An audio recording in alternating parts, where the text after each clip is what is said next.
Bom, primeiro, boa tarde a todo mundo que está aqui. Obrigado pela presença e o interesse no tema, né? Antes de começar, eu queria perguntar se está todo mundo conseguindo enxergar a apresentação. Espero que sim. Não sei se alguém puder jogar aqui no chat que viu a apresentação, dá um ok. Pode ser? Vamos testar o chat aqui da reunião, então. Ok, beleza, funcionando. Excelente. Então, qual que é a ideia do curso de hoje, né? É a gente dar uma introdução, vocês terem uma introdução ao tema de propagação de ondas em estruturas mecânicas, tá? Esse material que eu vou passar para vocês, ele é relativamente denso para um seminário aqui de 1 hora, que é o que eu pretendo não passar muito disso, tá? Mas ele serve como, eu espero que ele sirva como um guia de estudos para vocês, tá? Um direcionamento e principalmente para dar para vocês, talvez, quais as interpretações físicas, como olhar o fenômeno de propagação de ondas, ou melhor dizendo, como olhar a dinâmica de estruturas do ponto de vista de propagação de ondas, tá? Então, ele faz parte de uma disciplina regular aqui que é oferecida na Universidade de Brasília, né, no programa, no departamento aqui de Engenharia Mecânica, e nessa disciplina a gente aborda tanto a parte modal de estruturas contínuas, quanto a parte de propagação de ondas de estruturas contínuas, tá? Por quê? Porque uma interpretação complementa a outra quando a gente fala de dinâmica de estruturas, tá? Então é desse ponto de vista que eu gostaria de passar para vocês, tá? Então aqui eu não vou passar a parte modal, então eu espero que a ideia é que vocês já tenham alguma fundamentos de vibrações, tá? Não necessariamente de dinâmica dos contínuos, e fundamentos de mecânica do contínuo, mecânica dos sólidos também aqui, tá? Então a gente vai falar um pouco o que é propagação de onda em estruturas, né? O que a gente quer dizer com isso? Falar um pouco de potência e energia mecânica a partir do ponto de vista de propagação de ondas, fenômenos de reflexão e transmissão, excitação e resposta forçada, e resposta livre forçada. A gente vai fazer aí um paralelo com modos de vibrar, né? Então a gente pode, como uma provocação aí, um tal de dualidade onda, modo de vibrar para a gente, tá? Antes de começar, eu queria só fazer uma provocação para vocês, ou talvez colocar uma reflexão, né? Por que usar propagação de ondas e não simplesmente a abordagem modal, que é a clássica que a gente vê lá nos cursos de engenharia mecânica, né? Por que isso, né? Não é que uma abordagem é melhor que a outra, uma abordagem é pior. Então, assim, a gente tem sempre vantagens e desvantagens, né? Então, quando a gente pensa, por exemplo, num problema vibroacústico clássico aqui, então a gente tem lá uma fuselagem de avião com certas dimensões características, né? E certas excitações características desse tipo de estrutura, tá? Então a gente está interessado em como é que essa estrutura mecânica responde dado uma certa excitação. Tipicamente eu tenho lá uma hélice do motor que passa pela fuselagem, né, um avião desse tipo, isso vai dar lá uma excitação de 100 Hz, dependendo do número de hélices, da velocidade, mas é mais ou menos nessa ordem de grandeza, e eu tenho um ruído dado pela turbulência, que tipicamente vai até aí 2 kHz, tá? Então a gente tem aqui as frequências características e os comprimentos de onda característico para a estrutura nesses regimes, tá? E o que isso quer dizer em termos de grau de liberdade? Então, eu tenho lá 150 mil graus de liberdade numa estrutura dessa, para conseguir calcular minha resposta até 100 Hz. Mas se eu quero calcular minha resposta até na ordem de 1000 Hz, eu vou precisar lá de 1,5 milhão de grau de liberdade, tá? Então, o custo computacional explode desse tipo de análise, tá? Você fala, tudo bem, eu tenho supercomputadores, um cluster, né? Mas aí eu tenho uma outra questão, né? Que se eu olhar aqui para o comportamento modal da minha estrutura em baixas frequências, eu tenho aqui uma característica modal bem definida, tipicamente o que a gente chama de determinística, né? Na medida em que eu vou em altas frequências, eu passo a ter um modo de vibrar relativamente complexo e muito sujeito a incertezas do sistema, né? Então, eu tenho um avião, mas eu posso ter 100 passageiros, 50 passageiros, a carga de turbulência pode ser diferente, eu posso mudar alguma coisa na hélice ou no turbojato, enfim, então é difícil eu ter uma certeza da minha estrutura, tá? E aí, um exemplo clássico que a gente tem na literatura é esse que, de 1993, em que se mediram 98, a resposta dinâmica aí de 98 veículos fabricados em série. Então, ele pegou lá 98 veículos, fabricou na sequência, e aí eles mediram para cada um deles, aplicou uma força na roda, e com um microfone no lugar do ouvido do motorista, esse é um teste padrão lá de vibroacústica, né?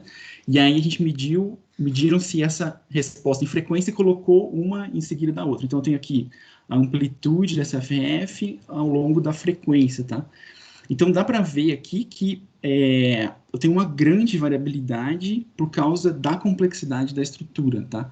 Então eu tenho um modelo modal aqui para dizer qual é o modo de vibrar que domina nessa região de frequência.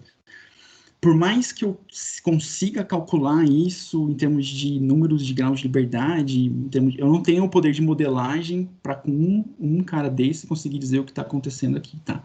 Então, a abordagem de ondas, ela dá uma visão complementar a essa abordagem modal, e aí ela vai te dar um ferramental para olhar problemas desse tipo aqui, por exemplo, tá? Não é isso exatamente que a gente vai tratar nesse curso, mas é um argumento que a gente pode usar.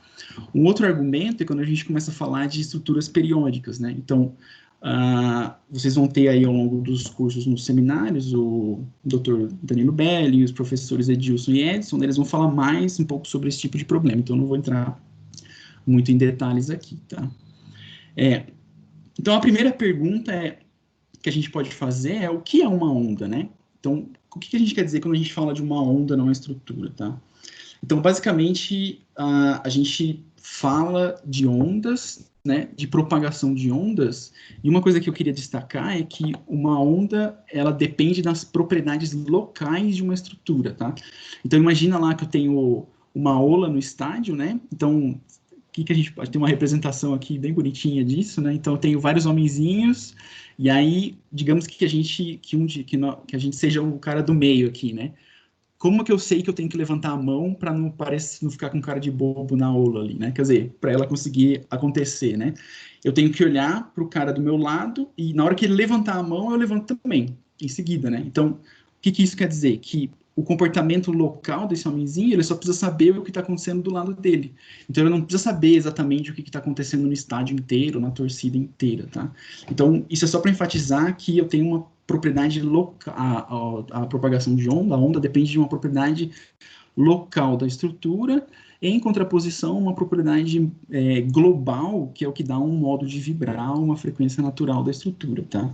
Então, isso acontece tipicamente, né, para os casos aqui de dinâmica de estruturas, transporte de energia sem transporte de massa. Então, nessa figura aqui de baixo, você consegue ver que tem alguma coisa sendo transportada aqui, né? Tem uma certa informação que está indo para a direita, tá? Então, isso é uma onda se propagando para a direita, mas se eu prestar atenção numa partícula individual, que são esses pontinhos em vermelho, eu vejo que ela oscila em torno de um ponto de equilíbrio. Então, individualmente, as partículas não são transportadas, mas mesmo assim eu tenho uma onda se propagando, beleza? Então, bem simples aí. E aí, quando a gente fala de propagação de ondas, a gente sempre vai falar de frequência característica, tá? E um certo comprimento de onda dessa minha onda e uma velocidade de propagação, assim como uma velocidade de propagação. Então, aqui a gente tem um caso que eu tenho a mesma velocidade de onda, tá? Uma estrutura que tem a mesma velocidade de propagação, só que com diferentes frequências. Então, isso me dá diferentes comprimentos de onda. Então, o que eu preciso saber de uma onda? É importante. Velocidade, essa minha frequência de oscilação e um certo comprimento de onda. Nesse caso aqui na direita, né, eu tenho a mesma frequência, só que levando a diferentes velocidades de propagação, por consequência, eu tenho um diferente comprimento de onda, tá? Então, essa relação de velocidade, frequência e comprimento de onda é dado por essa relação simplesinha aqui, com certeza vocês já viram isso em algum momento lá, desde o ensino médio, né? Mas, basicamente, é só para a gente lembrar desses detalhes aí, tudo bem? Uma coisa importante de enfatizar é a relação justamente entre essa frequência no tempo, ou a minha frequência temporal, harmônica ali em radianos por segundo, com o que a gente chama de frequência espacial da minha onda, tá? Então, esse é um conceito muito importante para a gente, porque a gente chama ele de número de onda também, que é esse K aqui. Então, repara que, se eu olhar lá para o caso da minha partícula individual, que é esse cara aqui em vermelho, então repara que tem uma onda se propagando, e aí eu olhar só para ela, ela oscila com um certo movimento harmônico no tempo, mostrado nessa figura aqui, tudo bem? Então, na medida que a minha onda passa, ela oscila com uma harmônica no tempo. E aí, se de repente eu tirar um retrato disso daí, eu vou reparar que eu tenho uma oscilação harmônica ao longo da posição, né? Então, eu tenho isso quer dizer o quê? Que um harmônico no tempo me leva a um harmônico no espaço, tá? Essa relação entre o harmônico no tempo, de uma frequência temporal, para um harmônico no espaço, que é uma frequência espacial, a gente chama isso de curva de dispersão, ou um número de onda. Então, o meu número de onda depende da minha frequência harmônica no tempo, tá? Isso é um conceito bem fundamental para a gente. Um outro conceito interessante é o que a gente chama lá de onda estacionária, tá? Tipicamente, ele acontece numa estrutura quando eu tenho ondas positivas e negativas se propagando com a mesma frequência e amplitude, né? Porém, em direções contrárias, tá? Então, por um fenômeno de interferência, então tenho aqui a minha onda positiva indo para a direita, minha onda negativa indo para a direita, tá? Então, repara que eu consigo descrever ela com essa notação de exponencial complexa. E aí, por interferência de fase, quer dizer, se eu somar essas duas numa certa frequência característica, ela pode formar isso que a gente chama aqui de uma onda estacionária, tá? A gente consegue conectar a formação de ondas estacionárias numa estrutura com os modos de vibrar dela. A gente vai falar disso mais para frente no seminário. É interessante distinguir tipos de ondas clássicos, né? Então, classicamente, a gente tem ondas do tipo longitudinais, quer dizer, a direção de propagação é a mesma da direção de oscilação. Então, repara aqui que eu tenho... Isso aqui seria como se fosse um tubo acústico excitado por um pistão, né? Então, a minha onda se propaga, né, para essa direção aqui, x, e a minha partícula também oscila na direção x. Então, barras em vibração axial são exemplos de ondas longitudinais, tá? E aqui eu tenho uma onda transversal, que seria tipo uma onda de cisalhamento aqui, nesse caso, né? Mas o que a gente repara? Que eu tenho uma onda se propagando na direita, enquanto a minha, para esse eixo x aqui, né? Enquanto a minha oscilação de partícula era no eixo y, tá? Então, eu tenho diferentes direções de oscilação e propagação. Isso acontece, por exemplo, em vigas em flexão, tá? Então, vigas em flexão têm ondas transversais ou, a gente pode dizer também, ondas fora do plano aqui da estrutura, tá? Um outro conceito muito importante para a gente é o que a gente chama de dispersão de onda, né? Ou, melhor dizendo, ondas em um meio dispersivo, tá? E daí que vem um pouco daquele nome de curva de dispersão, tá? Por quê? A gente diz que essa dispersão de uma onda causa mudança na forma de um pacote ou pulso. Então, imagina que eu apliquei um pulso na estrutura, olhando nessa figura aqui na esquerda, tá? Se eu tiver um meio não dispersivo, ou seja, um meio que não deforma esse pacote de ondas, ou esse formato aí, a minha onda vai se propagar mantendo esse formato, tá? Se eu tiver um meio dispersivo, o que vai acontecer é que esse pacote vai se propagar, só que distorcendo a sua forma. Então, ele é um meio dispersivo, tá? Que distorce o formato de um certo pacote de ondas, tá? Aqui na direita, eu tenho um pulso com uma frequência central, envelopado aí por uma função. Então, no meio dispersivo, ele se propaga sem se deformar. No meio dispersivo, ele perde o formato dele, tá? Então, aplicações importantes desse conceito são, por exemplo, em monitoramento ou monitoração de integridade de estruturas, tá? Então, geralmente, eu aplico um pulso, faço um teste de ultrassom, aplico um pulso e vejo as reflexões, tá? Para eu saber se a reflexão é dada pelo meu pulso, é importante que eu consiga criar ondas não dispersivas, tá? Por que isso acontece, né? Por que isso acontece, basicamente? Se a gente fizer um gráfico aqui, que a gente chama de curva de dispersão, né? Que diz o número de onda num eixo em função da minha frequência harmônica, tá? eu consigo plotar aqui um gráfico que vai dizer para determinados tipos de onda numa estrutura como que isso se comporta, né?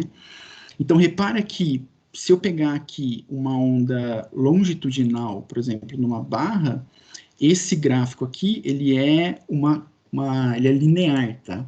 Se eu pegar aqui uma onda de flexão, ele tem um comportamento proporcional à raiz de ômega. A gente vai falar disso lá na frente, né? O que quer dizer? Então, imagina que aquele meu pulso original, ele tem um certo conteúdo em frequência, né? E esse conteúdo em frequência, quer dizer que eu tenho várias ondas harmônicas, com cada componente em frequência, e cada componente desse em frequência tem uma certa velocidade de propagação. Essa velocidade de propagação é a velocidade de fase. E aí, repara que, para minha onda longitudinal, essa velocidade de fase é constante ao longo da frequência, ou seja, o conteúdo espectral daquele pulso viaja com a mesma velocidade e, portanto, ele não se deforma. Se isso não é o caso, como é o caso da viga, né, ou seja, cada frequência tem uma certa velocidade, que é o que mostra esse gráfico aqui, aquele pulso se deforma porque cada componente espectral viaja com uma velocidade diferente. Tudo bem? Beleza. Aí, a gente viu aqui, só voltando, né? Então, a gente viu aqui casos, por exemplo, som no ar. Tipicamente, se eu tiver um ar meio aberto, né, no ar, que a gente chama, isso aqui ele forma uma onda não dispersiva, né? Ondas de cisalhamento, em geral, são não dispersivas, ondas longitudinais são não dispersivas, e ondas de flexão, tipicamente, são dispersivas, né? Tudo bem. Mas se eu tiver uma estrutura um pouco mais complexa do que uma barra em flexão ou em tração-compressão, né, movimento axial, como, por exemplo, uma casca cilíndrica. Então, digamos lá, eu tenho um duto de ar ou de óleo que está escoando alguma coisa, não sei, um duto no escapamento de um carro, né? Eu vou ter modos de onda, e eu posso olhar, calcular isso analiticamente, quais são os tipos de onda que aparecem com deslocamento fora do plano.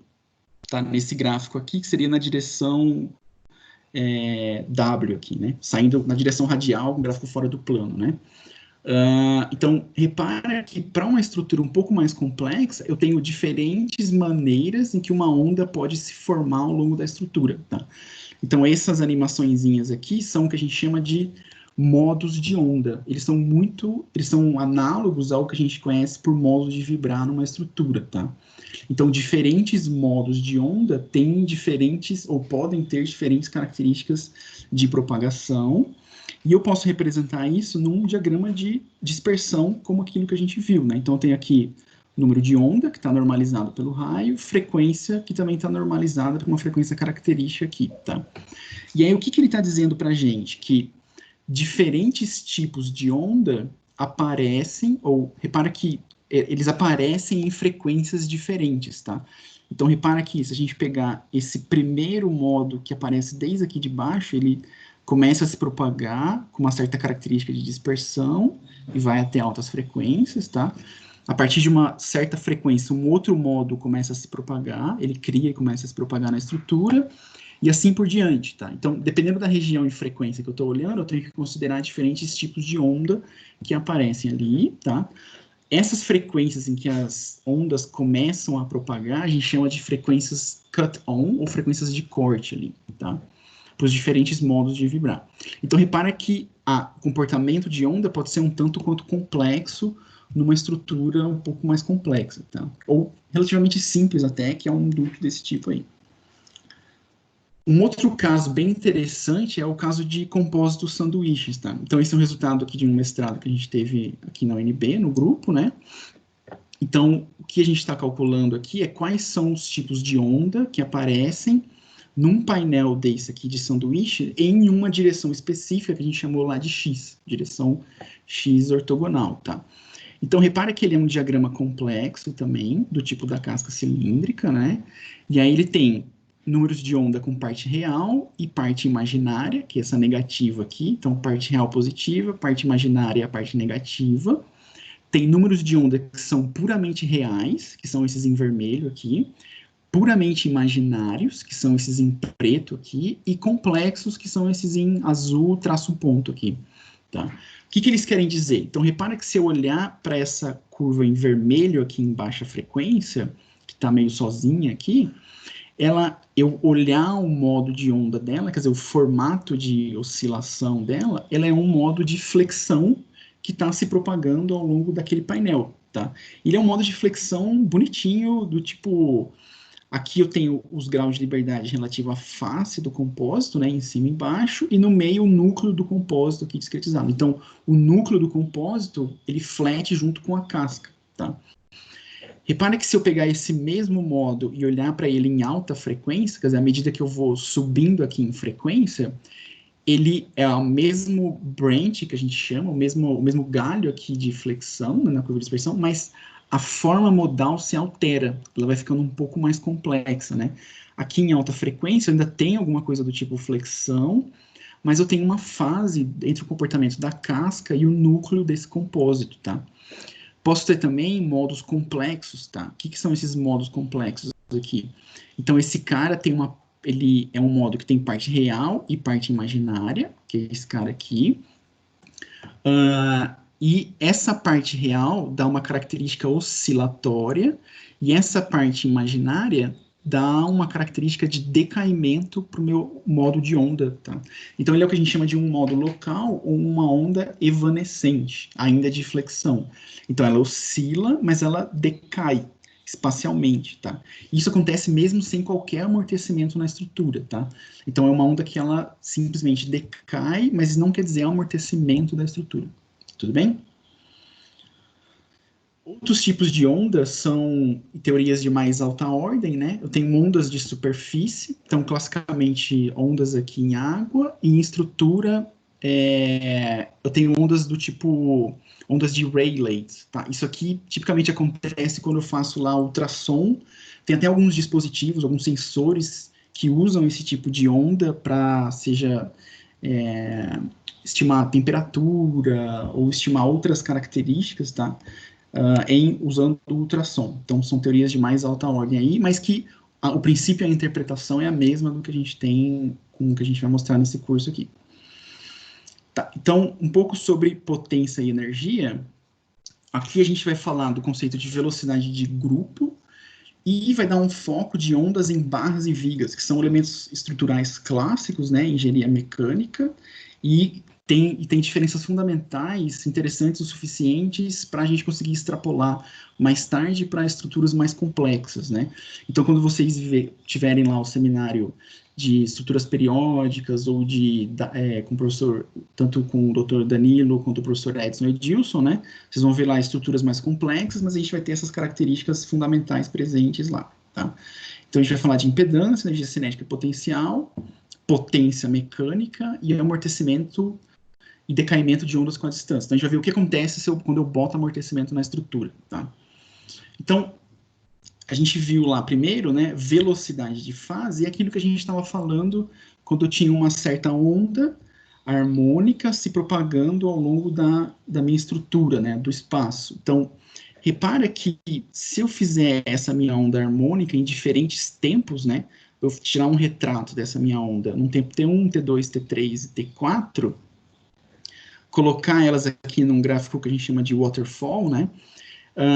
E olhar para o pico de cada uma dessas senoides aqui, tá? Eu vou ver que elas vão ter uma certa... E traçar uma reta entre esses caras, eu vou ver que eu tenho uma certa inclinação dessa reta aqui, tá? O que a gente está fazendo? Eu estou olhando para a minha fase da minha onda, tá? Então, eu posso escrever essa onda, esse campo de deslocamentos em termos de uma certa amplitude A e uma fase, que é a fase dessa exponencial complexa aqui, tá? E na medida em que o tempo passa, essa fase da minha onda se propaga ao longo da direção x, tá? Então, essa inclinação aqui com fase constante é dada pela velocidade de fase da minha onda. Tudo bem? Um outro conceito interessante é o que a gente chama de velocidade de grupo, tá? Então, imagina que eu tenho aqui uma superposição de ondas que estão se propagando na mesma direção. Então, esse caso aqui, duas ondas propagando na mesma direção, com a mesma amplitude, porém com uma certa perturbação, tanto na frequência harmônica quanto na frequência espacial, o número de onda aqui, tá? Se eu posso escrever isso a partir daquela expressão lá de campo de deslocamentos, tá? Mas eu, colocando dessa maneira, eu reagrupo essa expressão como um termo de uma frequência principal vezes um termo de uma onda portadora ou um certo envelope, tá? Então, repara que somar essas duas ondas me dá essa onda com a frequência central ômega, número de onda k, com um certo envelope dado por delta ômega, delta k, tá? Então, eu tenho uma velocidade com que esse envelope se propaga, tá? Então, essa velocidade, a gente chama ela de velocidade de grupo, no limite que esse delta aqui tende a um diferencial, digamos assim. Isso é uma definição que a gente pode dar para velocidade de grupo. Então, ela é uma velocidade que um certo pacote de ondas em torno de uma frequência central viaja ao longo da estrutura, tá? Qual a característica disso, né? Como que isso pode acontecer? Então, eu posso ter casos em que a minha velocidade de fase é igual à velocidade de grupo, então meu pacote de ondas viaja junto com o meu harmônico aqui central, tudo bem?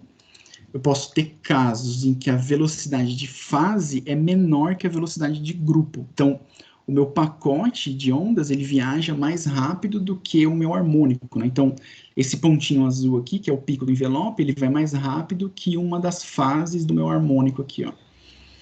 E eu posso ter casos diversos, em que a velocidade de fase é maior que a velocidade de grupo, então o harmônico vai mais rápido que o meu pacote. Eu posso ter casos em que a velocidade de grupo é zero, tá? Isso aqui é interessante, porque o pacote fica parado, mas o harmônico se move, tá? Eu posso ter casos em que a velocidade de fase é zero, mas ainda tem uma velocidade de grupo. Posso ter casos em que a velocidade de grupo é menos a velocidade de fase. Então, o harmônico vai numa direção, mas o meu pacote de ondas vai em outra direção. Então, tudo isso pode acontecer numa estrutura mecânica, tá? Então, essa curva de dispersão, né? Voltando lá ao que a gente falou, para um meio não dispersivo, como a gente disse, esse ômega sobre k é uma constante, né? Minha velocidade de fase não depende da frequência, então ele fica uma reta nesse diagrama aqui, frequência e número de onda. Ou para um meio dispersivo, aí eu vou ter a minha velocidade de fase definida da mesma maneira, mas ela é uma função da frequência.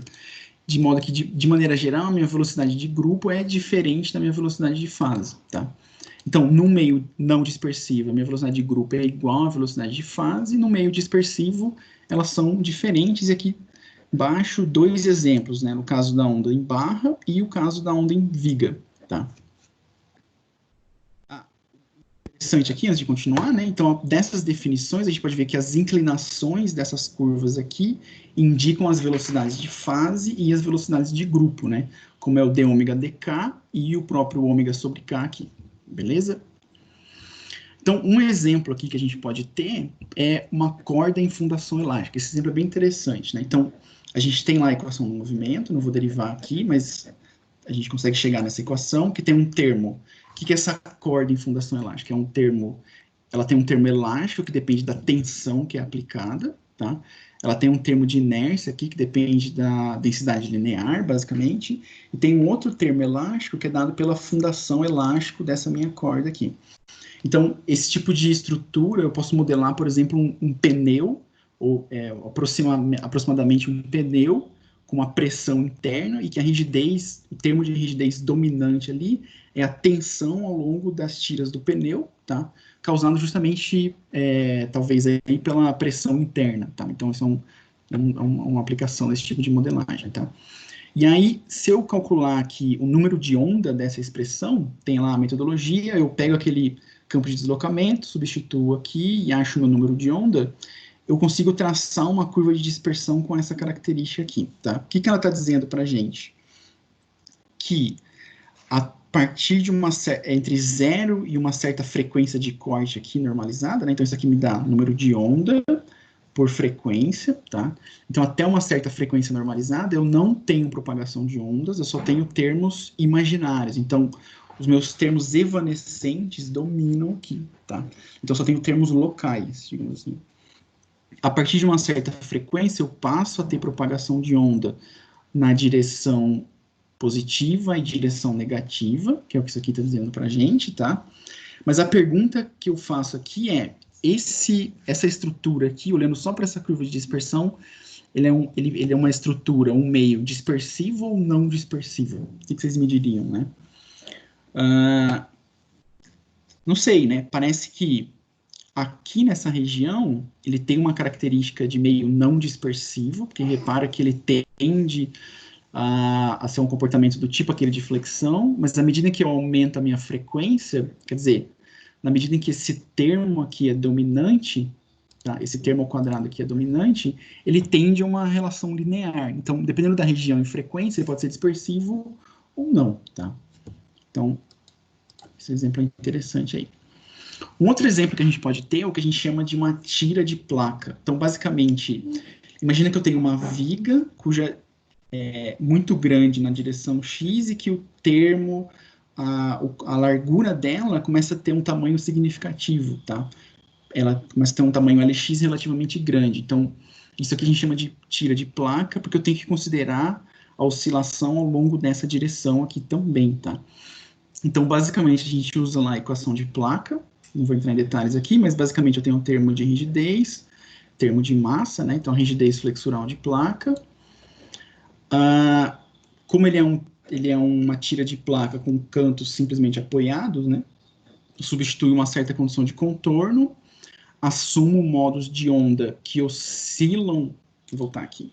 Então, repara que nessa direção aqui, y, eu vou ter uma certa vibração com algum formato, e essa vibração com algum formato vai me dar um modo de onda que vai oscilar ao longo de x. Então, eu posso substituir essa hipótese na minha equação diferencial ali, parcial, né? Ou seja, estou assumindo modos de onda desse tipo ao longo de y e vou dizendo que eles se propagam na direção x, tá? Fazendo isso daí, eu consigo achar uma relação para minha curva de dispersão desse tipo aqui. E aí, a partir dela, eu identifico que eu tenho dois tipos de modos de onda. Um que a gente chama do tipo 1 e outro que a gente chama do tipo 2. Esse do tipo 2, ele, olhando aqui dentro, ele é sempre um termo imaginário. Então, o KB é sempre um termo positivo, o KY é sempre um termo positivo. Então, tudo que está aqui dentro é sempre um termo imaginário, que quer dizer que ele vai formar esses termos em roxo aqui na minha curva de dispersão, tá? Então, são as minhas ondas evanescentes na estrutura. Já as ondas do tipo 1, elas vão ser reais ou imaginárias, dependendo dessa função aqui, dependendo de como é que fica esses termos KB e KY aqui, tá? Pros diversos modos de onda que eu somei na minha resposta ali, tá?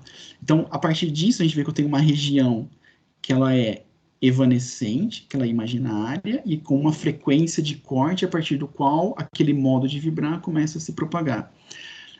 Mesma coisa para os modos de ordem superior. Então, aquele modo, deixa eu voltar aqui.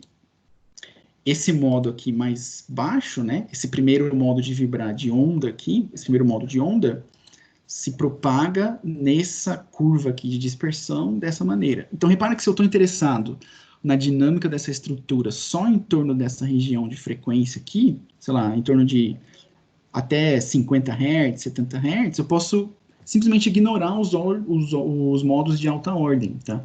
Mas na medida que eu vou querendo saber como é que fica a resposta da estrutura em frequências mais altas, eu tenho que necessariamente incluir mais e mais modos de alta ordem aí na minha estrutura. Tudo bem?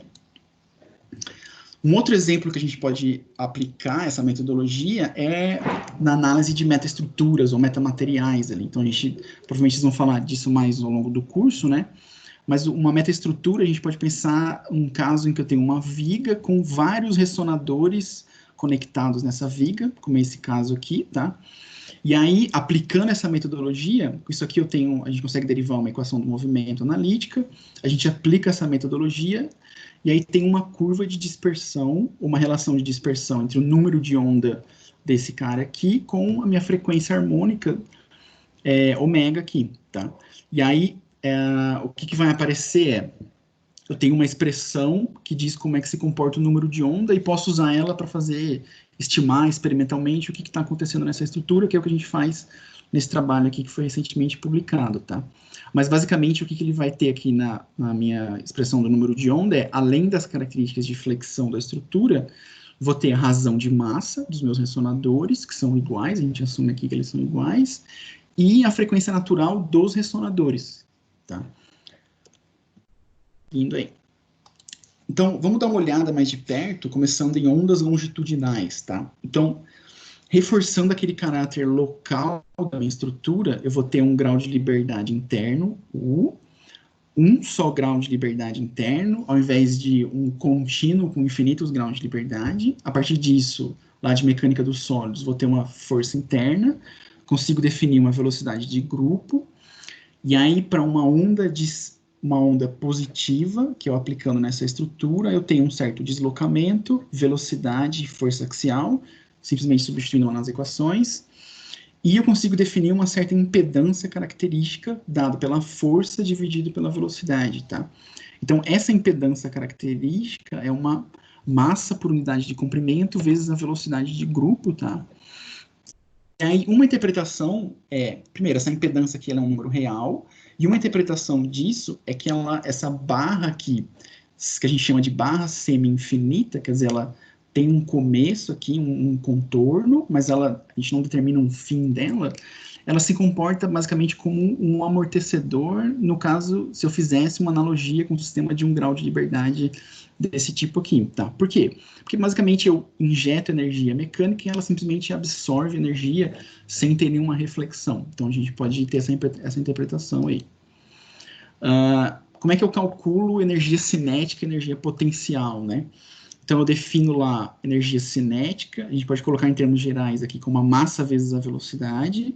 Então tem um termo diferencial de massa, o campo de velocidades a gente definiu lá atrás. Mesma coisa para energia potencial, lá de mecânica dos sólidos, né? Então tem o termo elástico aqui, vezes um certo deslocamento, a gente já viu isso no último slide. E aí, como eu tenho um movimento harmônico, então a gente está sempre olhando uma onda propagando com um movimento harmônico, faz sentido eu olhar a média no tempo dessas quantidades, tá? Então eu consigo calcular aqui, fazendo a média no tempo, fazer uma energia cinética e potencial por ciclo, digamos assim. Somando as duas, eu tenho a energia mecânica total da minha estrutura, tá? E aí, a gente consegue mostrar que essa energia mecânica total da estrutura é proporcional ao quadrado da amplitude da onda que está se propagando ali, tá? Então, o interessante é que as energias potencial e cinética, a energia mecânica, é uma quantidade quadrática da minha estrutura, tá? Da minha dinâmica da estrutura lá com relação à amplitude da minha onda. Posso calcular também a minha potência instantânea, tá? Então, tenho que força vezes velocidade, aplico as definições, e aí, usando essa potência média no tempo, eu chego nessa expressão aqui, em que consigo relacionar a potência média no tempo com a energia mecânica média no tempo através da velocidade de grupo, tá? E aí uma definição importante para a gente é que a velocidade de grupo é a velocidade de transporte de energia mecânica na estrutura. Isso aqui é bem geral para estruturas pouco amortecidas, tá? Se eu tiver muito amortecimento, eu tenho que tomar cuidado, mas isso é relativamente bem geral aí. A gente pode fazer o mesmo caso para a viga, que é bem parecido, só ressaltando que ao invés de 1 grau de liberdade, agora eu tenho 2, que é o deslocamento transversal e rotação, 2 forças internas que fazem trabalho com esses 2 graus de liberdade aqui, né? E a velocidade de fase e grupo.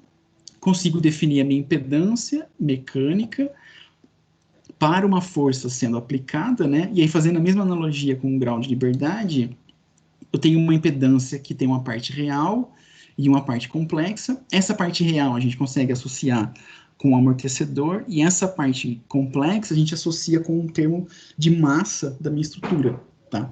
Então, a minha onda de flexão é um pouco diferente do que a minha onda longitudinal nesse aspecto aí, tá? Do mesmo jeito, a gente pode calcular a energia potencial e cinética, é a mesma metodologia, tá? Massa vezes velocidade para cinética, energia potencial, faz a média no tempo, energia mecânica total, e eu também vou ter que a energia mecânica total é proporcional à amplitude ao quadrado.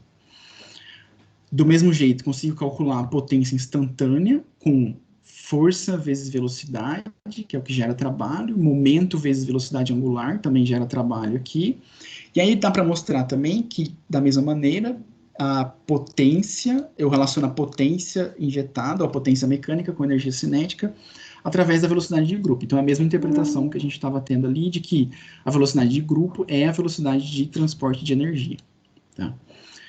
Só que as minhas vigas, elas têm ondas de flexão também. Então, se eu aplicar a mesma metodologia para ondas de flexão, tem ondas evanescentes, desculpa, também, né? Se eu aplicar essa mesma metodologia para ondas evanescentes, eu vejo que a potência instantânea é zero, tá? O que quer dizer isso? Que as minhas ondas evanescentes, elas não transmitem potência ao longo da via, mas elas têm um caráter puramente local, tá? Não quer dizer que elas têm que ser desprezadas, só quer dizer que elas têm um caráter local. Se eu tiver amortecimento, né? O que é um amortecimento estrutural para a gente? Ele dissipa energia. Então, como é que isso muda o meu número de onda, tá? Isso quer dizer que a minha onda, eu espero que a minha amplitude de onda decresça com a distância. Então, aqueles termos lá de ondas que puramente propagantes que a gente viu, eu espero que ela tenha um certo decrescimento, ela decresça ao longo da distância, tá? E isso, para a gente, é o equivalente a dizer que eu tenho um número de onda complexo. Então, essa parte aqui real está relacionada à minha parte propagante, essa parte complexa está relacionada ao decaimento, né? Tipicamente, eu tenho amortecimento estrutural com fator de perda bem pequeno, né? Esse neto aqui. Isso vem lá da definição de módulo de Young complexo, tá? Se eu substituir de neto aqui, eu caio uma expressão parecida aqui. Lembrando que, de maneira geral, esse fator de amortecimento pode variar com a frequência também, tá? Então, resumindo, né? Substituo lá, tenho a minha equação de dispersão, por exemplo, no caso da barra, em ondas longitudinais, com esse tipo de número de onda. Se ele tem amortecimento, ele tem a parte real e uma pequena parte imaginária aqui, tá? Então, é normal, quando eu calculo lá a minha curva de dispersão, eu tenho um termo complexo bem pequeno seguindo essa tendência aqui. Tá? Isso dado puramente ao amortecimento estrutural. Mesma coisa aqui nas curvas de flexão. Então, um pouco mais agora sobre transmissão e reflexão. Aqui a gente vai falar sobre coeficientes de reflexão e transmissão. Deixa eu tomar um gole d'água aqui.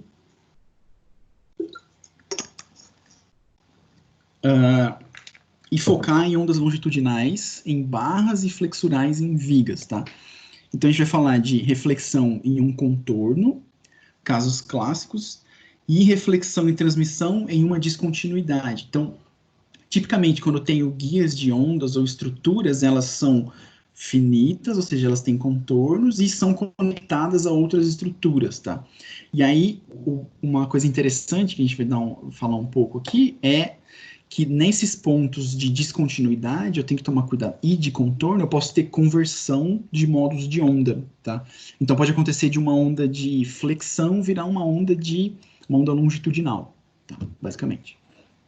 Então, o que a gente tem que focar, ou qual que é o conceito principal aqui em termos de reflexão e transmissão, tá?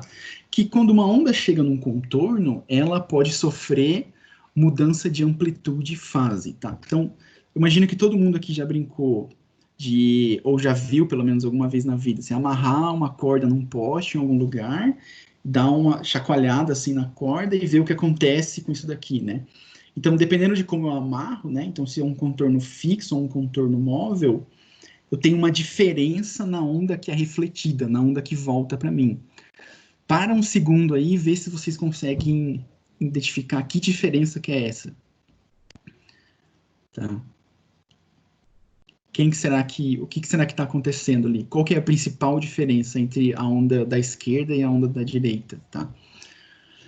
Repara aqui, ó, que essa onda da esquerda, ela chega e ela se reflete com um sinal trocado, não é? Então, repara que ela se reflete com um sinal trocado. Então, isso é uma mudança de fase da minha onda. Já no meu contorno móvel, quando essa onda chega nesse contorno aqui, ela volta com o mesmo sinal. Então, ela não teve uma mudança de fase. Então, a gente tem que olhar... Isso é um parâmetro que a gente olha em reflexão, tá?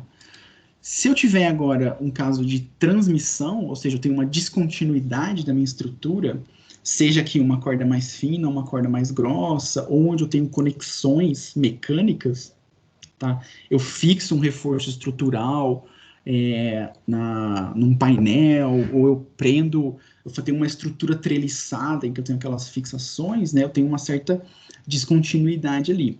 E aí, o que está acontecendo, né? Repara que eu posso ter tanto uma mudança de fase, quando essa onda se reflete, quanto uma mudança de amplitude, tá? Isso pode acontecer também. Mas o importante aqui também, outro fenômeno, é que parte dessa onda é transmitida com uma certa mudança de fase e mudança de amplitude. Nesse caso aqui, ela foi transmitida só com a mesma fase, mas mudando a amplitude, e ela se refletiu com mudança de amplitude e mudança de fase. Nesse caso aqui, ela também teve uma mudança de amplitude, ela amplificou a amplitude da onda, mas manteve a fase, tá? Então, são fenômenos que podem acontecer em descontinuidades aí.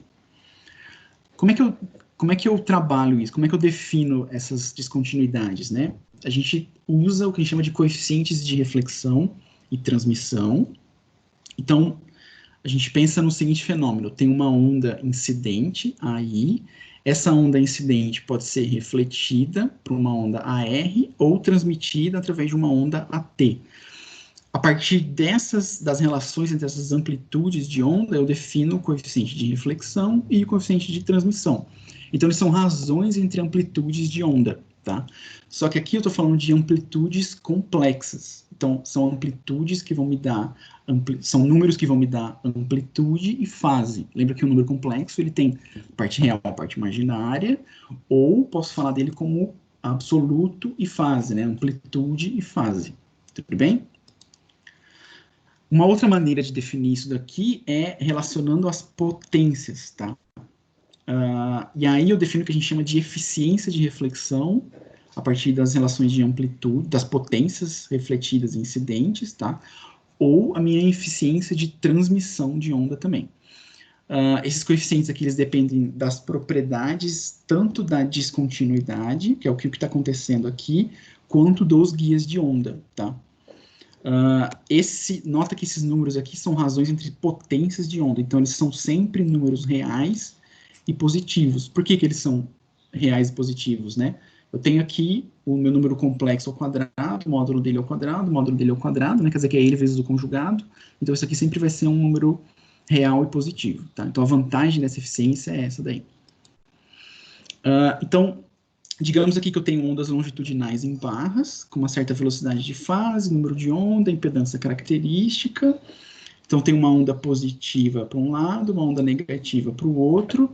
De maneira geral, consigo descrever aqui o meu campo de deslocamentos somando essas duas amplitudes e minha força interna usando essa definição aqui, tá? Então, a partir disso, eu consigo calcular, um exemplo aqui, a reflexão no contorno de uma onda longitudinal. Então, olhando lá para o meu problema, tem uma onda incidente no meu contorno qualquer, definido por uma impedância ZB, que tem uma onda que se reflete negativa, para o lado negativo aqui, para o lado menos, né? Então, lá pela definição do meu coeficiente de reflexão, eu consigo calcular esse cara aqui sempre relacionando condições de contorno via continuidade, ou que isso quer dizer alguma restrição cinemática que eu aplique aqui, ou via equilíbrio, né, alguma restrição dinâmica que eu possa aplicar nesse contorno aqui. Então, para o caso do contorno fixo, eu sei que o meu campo de deslocamentos ele tem que ser zero naquela região. Substituindo lá nas expressões, eu chego aqui, o meu coeficiente de reflexão é menos 1. Para um contorno livre, eu sempre não tenho nenhuma força sendo aplicada, eu chego lá num coeficiente de reflexão igual a 1, tá? Então, repara que ele vai dar aqui, desculpa, tanto amplitude quanto fase, né? Então, aqui a amplitude não muda, nem muda a fase. Aqui eu mantenho a amplitude, mas eu inverto a fase da minha onda. De maneira geral, eu posso aplicar isso daqui para uma impedância qualquer, né? E aí eu tenho uma expressão para meu coeficiente de reflexão baseado na impedância característica da barra e na impedância característica do meu contorno, tá? Se eu consigo colocar aqui um contorno cuja impedância característica dele é igual à impedância da minha barra, eu tenho o que a gente chama de casamento de impedância, ou seja, eu tenho um coeficiente de reflexão igual a zero, ou seja, toda onda incidente ali, ela não é refletida, ela vai direto, tá? Então, esse é um comentário geral aí. Outros casos que eu posso ter uma outra restrição desse tipo, né? Eu prendo com alguma mola, alguma rigidez ali, tá? Aplico as mesmas definições, só tem que tomar cuidado que o meu campo de deslocamentos, aqui a minha hipótese é a onda incidente, onda refletida e onda transmitida. Um outro exemplo aqui é quando eu tenho alguma mudança de seção, né? Então tem lá onda incidente, onda refletida, onda transmitida. Aplico lá o meu campo de deslocamentos para cada caso, substituo nas equações e consigo achar coeficiente de reflexão e de transmissão para esses dois casos aí. E também consigo calcular as minhas coeficientes, as minhas eficiências de transmissão e de reflexão para os dois casos, né? Então, vou deixar para vocês aí. Um exemplo onde isso é utilizado, que é bem um conceito que é bem utilizado industrialmente, é o que a gente chama de transmission loss ou perda de transmissão, tá? Então, eu posso definir a minha transmission loss como o log 10 vezes o log 10, de 1 sobre a minha eficiência de transmissão. E aí eu tenho uma medida de qual é a perda de transmissão quando eu insiro uma estrutura ali, tá? Então, eu posso usar isso como uma medida de controle de vibrações, por exemplo, tá? Então, aqui é um caso quando eu tenho barras com o mesmo material, mas diferentes seções, né? Então, se a razão entre as áreas das seções é a mesma, né, que esse 1 aqui, 10 a 0, né, eu tenho 0 perda de transmissão, ou seja, eu basicamente não tenho reflexão, né, transmissão total, e à medida em que eu vou mudando essas áreas aqui, eu tenho maior perda de transmissão sonora, perda de transmissão, de maneira geral. Tá? Outros exemplos aí incluem descontinuidades com molas e massas, tá? Não vou entrar em detalhe, mas basicamente se escreve aqui uma equação de equilíbrio ou equilíbrio e continuidade aqui, tá? Então já está explicadinho aqui, o material vocês vão ficar com vocês depois aí. Mesma coisa para ondas em flexão em vigas, eu só tenho que tomar cuidado que agora eu tenho um termo de onda evanescente, né? Então eu tenho 2 ondas propagantes e 2 ondas evanescentes, nesse caso, 2 graus de liberdade internos e 2 forças internas aplicadas ali. Então a energia, lembrando que a energia é transmitida por ambos momento e força cortante, tá? Os dois realizam trabalho, e somente ondas propagantes carregam energia com exceções, tá? As exceções seriam quando eu tenho descontinuidades muito próximas umas das outras, tá? Essa proximidade aí é dada pelo comprimento de onda. Não vou entrar em detalhes aqui, mas de maneira geral, eu posso negligenciar, mas nem sempre.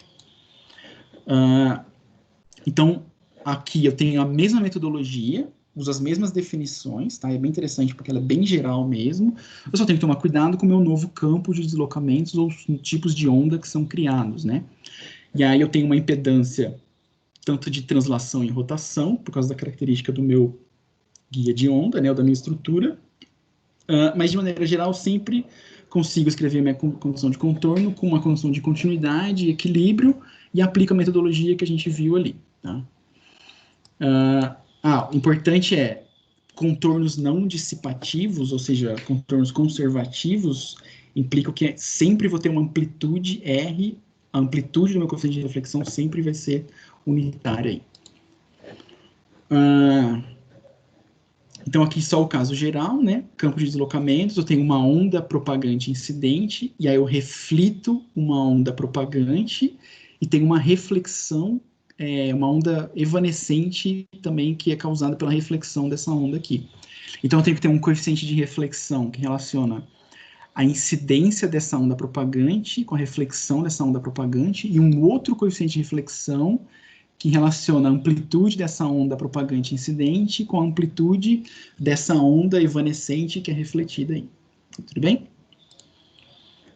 Então, só alguns casos de exemplo aqui, bem rápido. Se eu tenho uma condição de contorno do tipo apoiada, né?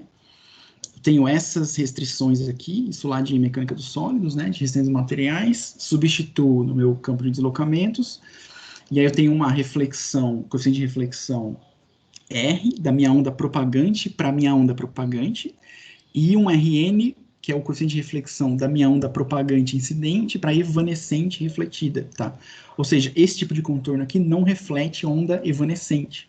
E aí eu crio um campo de deslocamentos desse tipo aqui senoidal, tá? Então, por isso que em modos de vibrar de vigas biapoiadas, você tem modos de vibrar do tipo senoidal. Então, porque eu não reflito ondas, ou uma maneira de enxergar isso, né, melhor dizendo, é que eu não tenho reflexão de ondas evanescentes nesse tipo de contorno aqui. Tá?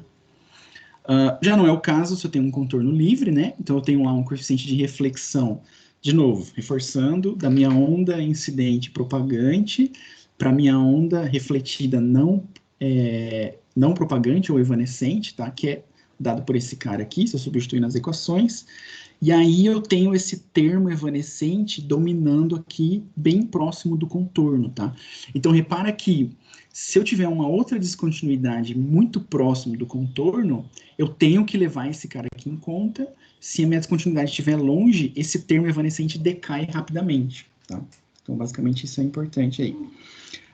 Descontinuidades, eu vou ter a mesma relação geral, tá? O que é importante aqui? Eu tenho uma onda incidente propagante, essa onda vai ser refletida, isso a gente já viu, em uma onda propagante e uma onda evanescente, que são esses dois caras aqui, e aí eu tenho que ter os coeficientes de reflexão apropriados para cada um dos casos, que são esses daqui de cima, tá? E na medida em que ela incide, ela também transmite uma onda propagante, mas ela também transmite uma onda evanescente. Então eu vou ter que ter coeficientes de reflexão para modelar esse fenômeno que está acontecendo aí. Tudo bem?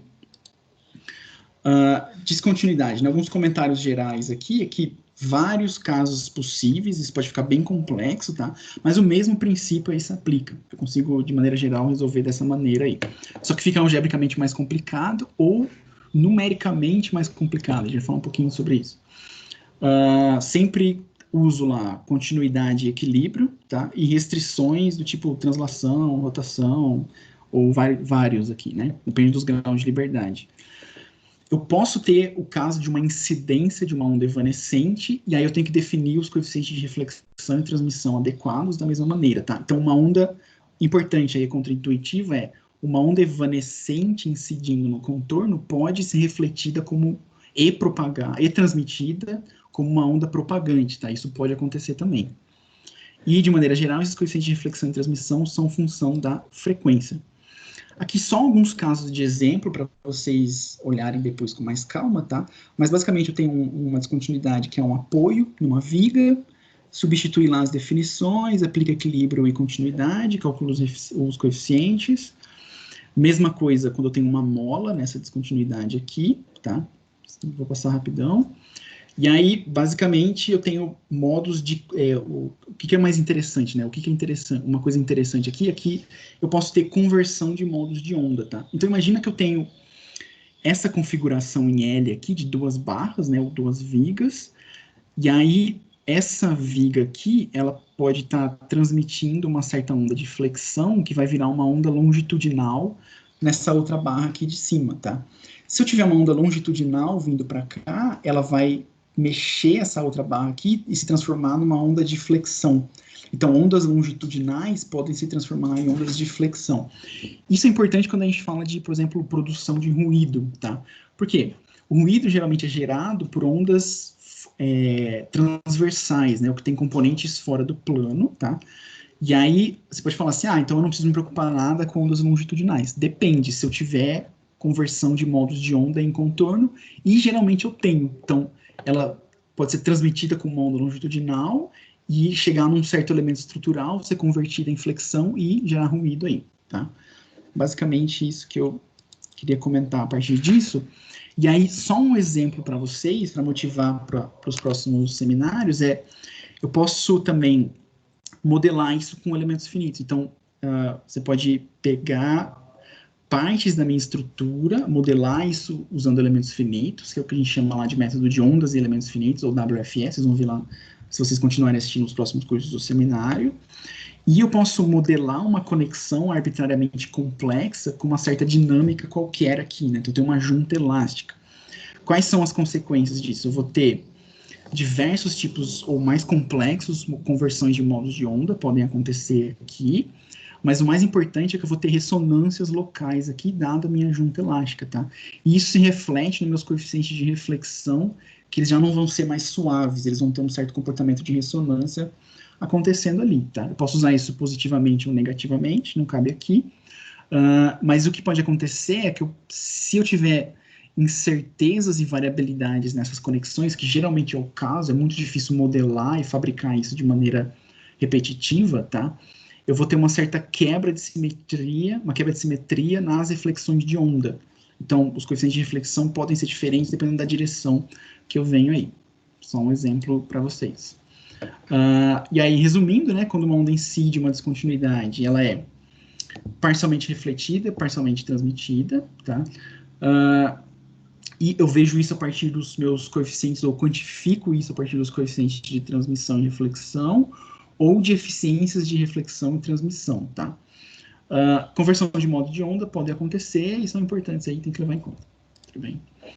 Finalmente, eu tenho a parte aqui de excitação e resposta forçada. A gente vai dar uma olhada como é que é a excitação por força em momento em barras e vigas, condições que a gente chama de infinito ou semi-infinito para essas estruturas, tá? Impedância, conceitos de impedância, mobilidade e potência injetada numa estrutura aí. Então, considera aqui que eu tenho uma barra que a gente chama de semi-infinita, que foi a barra que a gente, o exemplo que é, eu tenho um certo contorno, mas ela é grande o suficiente para eu não ter nenhuma reflexão de onda, tá?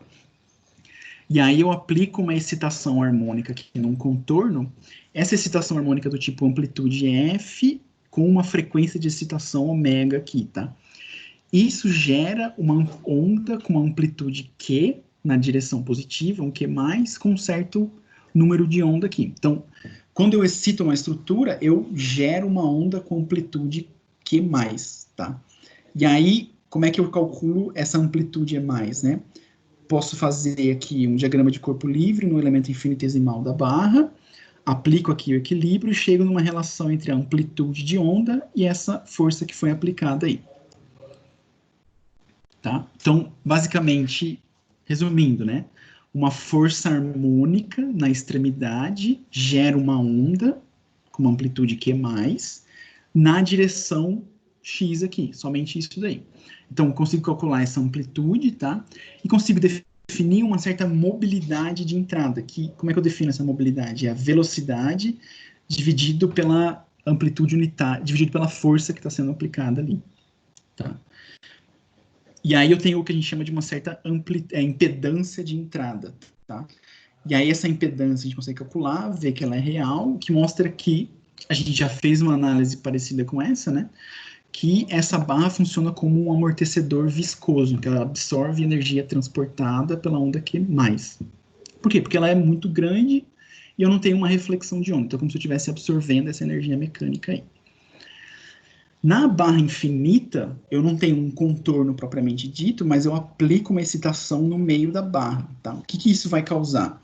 Vai gerar uma onda, uma amplitude de onda na direção positiva e uma amplitude de onda na direção negativa. Então, essa força harmônica, numa posição x igual a zero aqui arbitrária, tá? Gera uma onda para a direita e uma onda para a esquerda.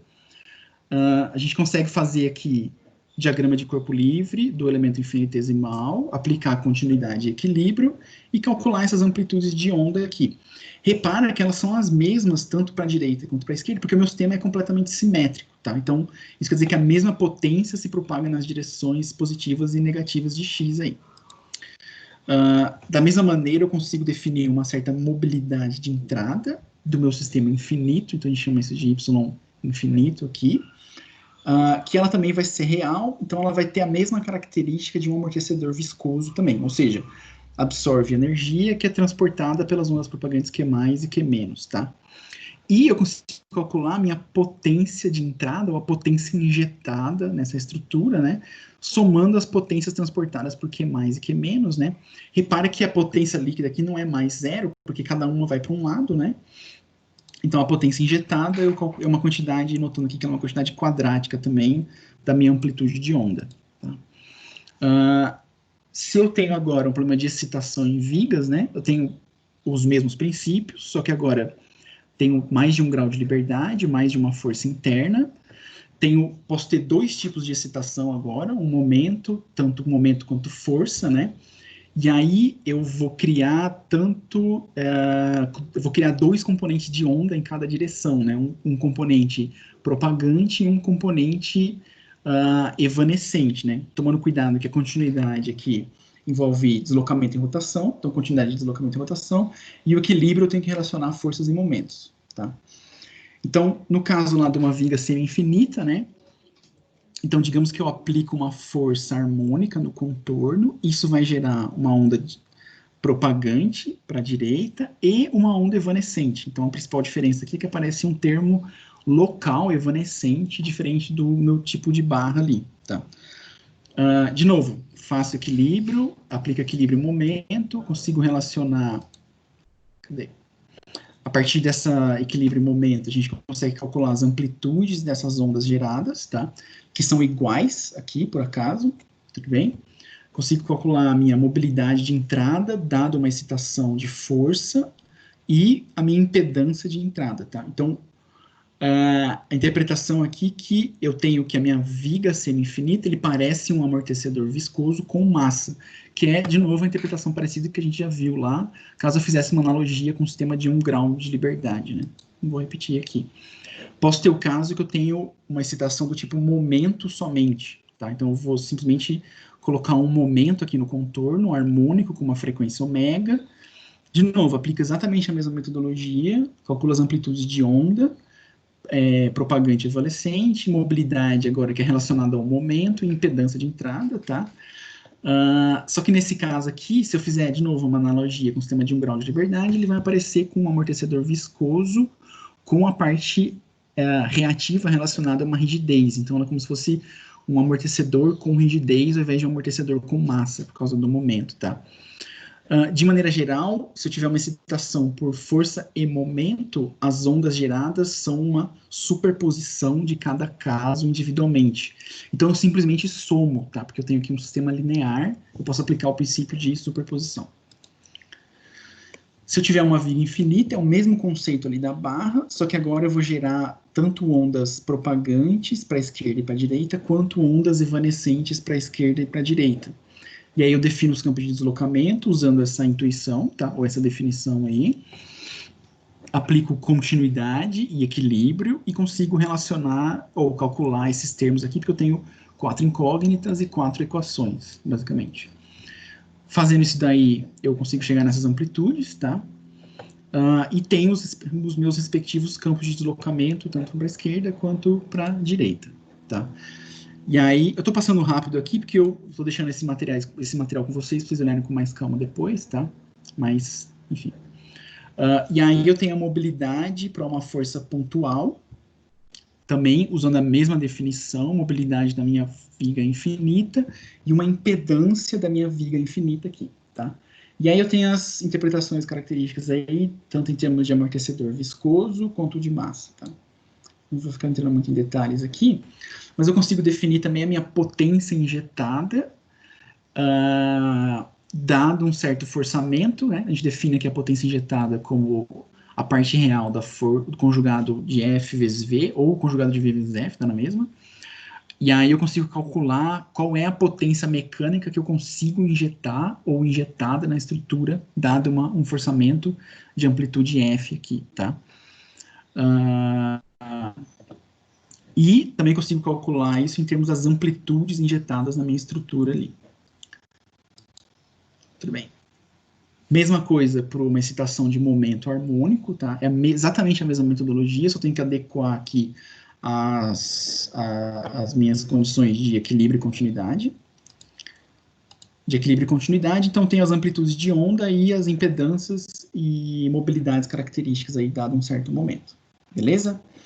Agora, com esses conceitos, a gente tem já propagação de ondas na estrutura, transmissão e reflexão, forçamento, dado uma força pontual harmônica, né, ou um momento pontual e harmônico, tá? Então, com essas características, a gente consegue já calcular ou falar sobre resposta livre e forçada numa estrutura finita, tá? Então, a gente vai conseguir fazer uma analogia com aquilo que a gente obtém em termos do ponto de vista modal, tá? Por isso, ou seja, a gente vai olhar na resposta de estruturas finitas de Vig e barra, a gente vai olhar para a vibração livre a partir dessa propagação de ondas, e aí a gente vai relacionar ondas com modos e frequências naturais, e como é que eu calculo a resposta forçada a partir dessa metodologia aí também, tá? Lembrando que em estruturas finitas, a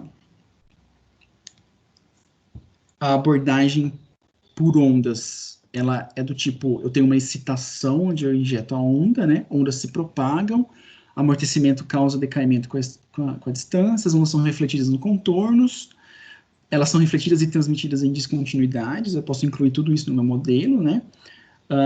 E isso é um ponto de vista alternativo aí, análise modal, tá? Então, o que a gente vai ver aqui? Que, tudo bem, mas eu posso fazer análise modal e ter a mesma interpretação, é verdade. Mas aqui eu vou ter um certo, ou espero que eu tenha um ganho de interpretação com novas potenciais soluções de engenharia, tá? Isso fica mais evidente quando a gente fala de estruturas periódicas, que são os próximos tópicos do curso ali. Então, lembrando lá do conceito de ondas estacionárias, né? Lembra que ondas estacionárias geram modos de vibrar na minha estrutura. Então, para eu falar de modos de vibrar a partir de propagação de ondas, eu tenho que perguntar quais são as características ou de que maneira eu consigo gerar ondas estacionárias, tá? Essa pergunta é respondida pelo que a gente chama de princípio de fechamento de fase ou phase closure, tá? Então, ele diz para a gente que a minha ressonância na estrutura ocorre sempre que a mudança total de fase de uma onda for um múltiplo inteiro de 2π.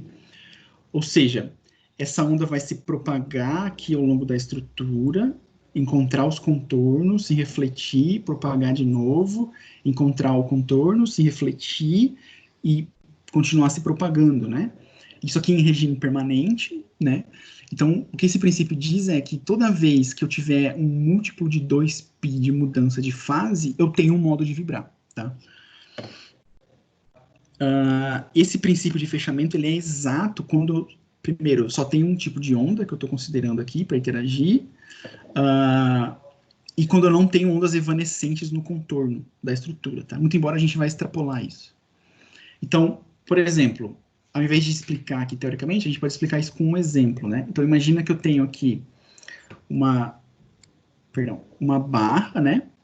Então, eu tenho aqui a onda começando aqui nesse ponto A, com uma amplitude A. Então, ela se propaga de A para B, com uma mudança de fase dada por K vezes o comprimento L. Aqui ela muda, se reflete, muda de fase. A gente já calculou esse coeficiente de reflexão. Então, eu sei que a mudança de fase dele é 0. Ela se propaga aqui para a esquerda, de novo, com uma mudança de fase do tipo KL. Nesse contorno aqui, a gente calculou esse coeficiente de reflexão, ela tem uma mudança de fase do tipo π. Então, eu vejo que a mudança de fase total é essa mudança, KL mais 0, mais KL mais π. Isso é 2KL mais π, que se eu igualar igual a 2 vezes um número inteiro aqui, eu vejo em quais condições K eu tenho o meu fechamento de fase, tá? Se eu sei uma expressão para o meu número de onda, eu vejo em quais frequências harmônicas essa condição é atendida, e nessas frequências são as frequências naturais da minha estrutura, tá? Então, se eu fizer aqui, calcular esse mesmo resultado por análise modal, ele vai dar exatamente esse valor aqui, esse mesmo resultado, tá?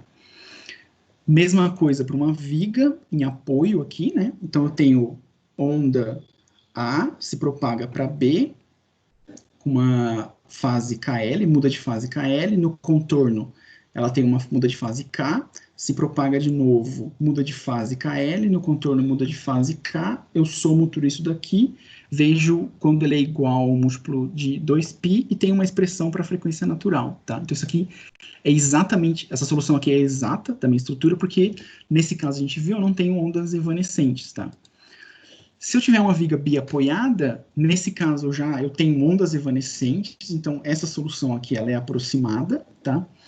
Mas repara que, eu acho que nesse slide aqui é melhor, O que essa onda evanescente lá? Se eu olhar na minha análise modal, eu vou cair numa equação característica do tipo cosseno vezes cosseno hiperbólico, e reparando que essa equação característica, onde o cosseno for igual ao cosseno hiperbólico, eu vou ter as minhas raízes do polinômio característico para levar as minhas frequências naturais, tá? Então, na medida em que eu aumento a minha frequência, esse cosseno hiperbólico tende a zero, ou seja, eu vou ter frequências naturais a cada 2π de acordo com o meu princípio de fechamento de fase, tá? Isso por quê? Porque as minhas ondas evanescentes no contorno, elas ficam menos importantes na medida em que eu aumento a minha frequência. Posso ter uma metodologia parecida aqui com a resposta forçada, tá? Aqui acho que eu vou até abrir a minha apresentação inteira, né? Mas é interessante que eu posso ter a minha estrutura com um forçamento harmônico numa posição. Esse forçamento harmônico gera ondas, dado esse forçamento, como a gente viu, para a esquerda e para a direita. Essas ondas se propagam para o contorno, refletem, se propagam de volta para a posição em que eu apliquei o forçamento, e elas se somam com aquelas amplitudes de ondas diretamente geradas pelo forçamento para dar esse B e C aqui, tá? Então, dessa maneira eu consigo calcular a resposta forçada da minha estrutura. Se eu tiver mais de um modo de onda, uma estrutura mais complexa, essas amplitudes aqui eu posso escrever elas na forma de vetores, né? Então, por exemplo, a minha viga, que tem uma onda propaganda e uma onda evanescente, vai ser um vetor do tipo 2×1, que tem esses dois modos de onda aí. Tá? E aí eu posso calcular a resposta num ponto qualquer, calculando as amplitudes H mais e H menos, relacionando essas amplitudes de onda aí, tá? Como é que fica isso? Então, a gente calcula essa resposta forçada. Perdão.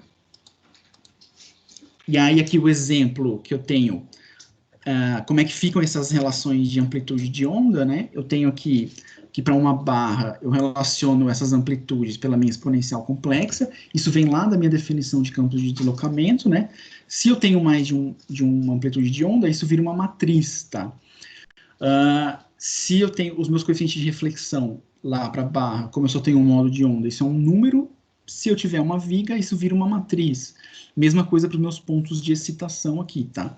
Se a gente usar uma metodologia numérica, por exemplo, usando o método de elementos finitos e o WFE, como vocês vão ver lá na frente, essas matrizes, eu posso formar matrizes com os diferentes modos de ondas obtidos via o meu método numérico, tá? Então, eu ainda consigo aplicar essa metodologia aqui, que ela é parece ser analítica, tá?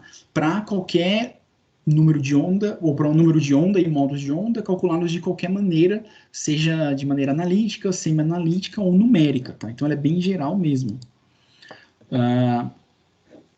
E aí eu consigo calcular a resposta livre para uma viga, né? Ou seja, frequências naturais e modos de vibrar, tá? Usando essa mesma metodologia, só que agora, por definição, né, eu calculo a resposta livre sem forçamento. Então, eu tenho ondas propagando para a esquerda e para a direita, reflexões no contorno, e aí a gente aplica o princípio de fechamento de fase, que é o seguinte: a minha amplitude A+, eu relaciono com uma reflexão do A-, eu tenho agora a minha matriz, o meu A- é uma propagação do B-, vindo para cá, então relaciono os dois com a matriz de propagação. Esse B- veio desse B+, então eu relaciono os dois com o coeficiente de reflexão, e esse B+, veio do A+, a partir de uma matriz de propagação dessa maneira aqui. Então, repara que eu vou ter uma expressão do tipo A+ é igual a alguma coisa vezes 1 A+.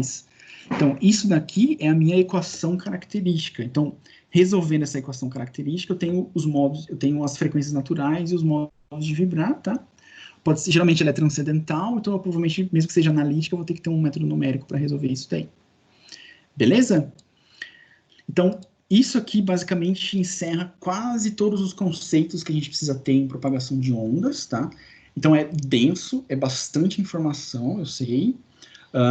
De novo, a ideia não é que vocês saiam daqui dominando isso daqui, mas assim, quais são os conceitos gerais e como olhar para esses fenômenos, tá? O que eu recomendo para vocês de leitura adicional para seguir com esses exemplos são Esse livro aqui do Farhi e do Gardônio, né, de Sound Structural Vibration, ele é bem interessante porque traz todos esses conceitos que eu passei para vocês e muito mais, tá? Esse livro do Kramer aqui, ele é bem referência, mas ele é um livro bem difícil de ler, tá? Ele é um livro mais antigo, assim, apesar de ter edições mais novas, mas ele, tipo, aquela dúvida fundamental que você tem, geralmente vai estar lá, só vai ser difícil de ler. Então você precisa de um pouco mais de experiência para ler esse cara. Esse livro do Graf aqui, Wave Motion and Elastic Solids, é uma referência muito legal, principalmente para como chegar nas equações do movimento e equações de onda de sólidos de maneira geral. Tá? Ele é um livro Dover, é fácil de achar, relativamente barato, se você quiser ele impresso. Esse livro do Peter Hagedorn, das Gupta aqui, ele também é bem interessante, ele é bem didático, eu super recomendo para quem está começando, esse cara aqui. E aí, muitos desses princípios que eu passei para vocês, eles não estão em livros diretamente, mas eles estão em bons papers que estão na literatura, tá? Então, eu recomendo esse paper do Mead, basicamente quando a gente for falar de sistemas periódicos, quando vocês forem ver sistemas periódicos.